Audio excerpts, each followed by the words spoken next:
নমস্কার বন্ধুরা, সবাই কেমন আছো? আজকে বানাবো আমি আলুর চিপস, একদম দোকানের মতো।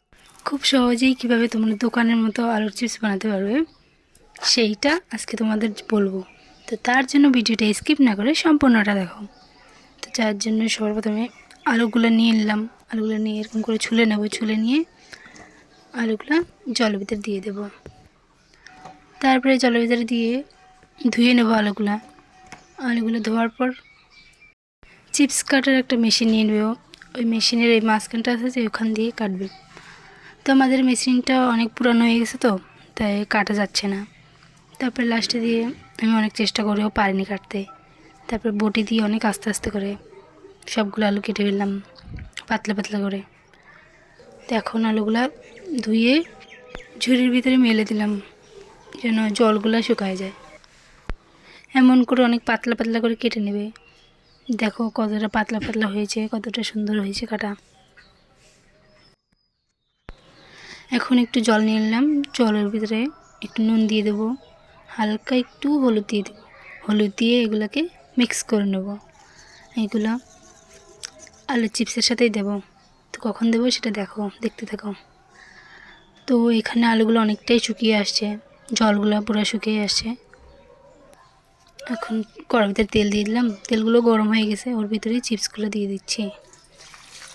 তেমন করে দিয়ে দেবে অল্প অল্প করে। তারপরে এর ভিতরে ওই যে তখন যে জলগুলো মিক্স করলাম ওই জলগুলো 1 চামচ দিয়ে দেবে। দেওয়ার পর দেখো যে তেলগুলো যে অনেক জোরে জোরে ফুটছে। তো এমন করেই চিপসগুলো একটু নাড়াচাড়া করে নেবে।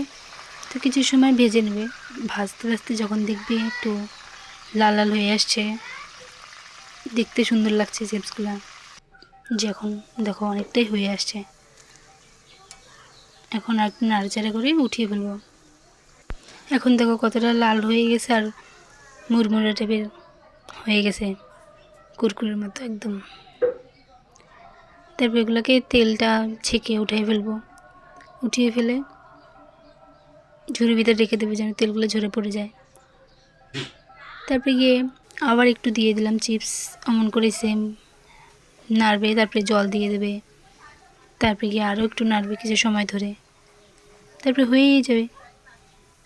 এখনও হয়ে গেছে আমার সব চিপস বানানো। দেখো কতটা সুন্দর হয়েছে চিপসগুলো, কতটা ক্রিস্পি আর কতটা টেস্টি হয়েছে, একদম দোকানের মতো চিপস হয়েছে। তো এখান দিয়ে একটু লঙ্কার গুঁড়ো দিয়ে দিলাম। তোমরা চাট মশলাও দিতে পারো, আর তোমাদের যেটা দিতে ইচ্ছে করে ওটাও দিতে পারো। এমনিতেই ভালো লাগে আলুর চিপসগুলো খেতে। তোমাদের যদি আমার এই ক্রিস্পি টেস্টি আলুর চিপসের রেসিপিটা ভালো লেগে থাকে তাহলে ভিডিওটা লাইক ও কমেন্ট করে দেবে এবং সাবস্ক্রাইব করতে ভুলবেন না।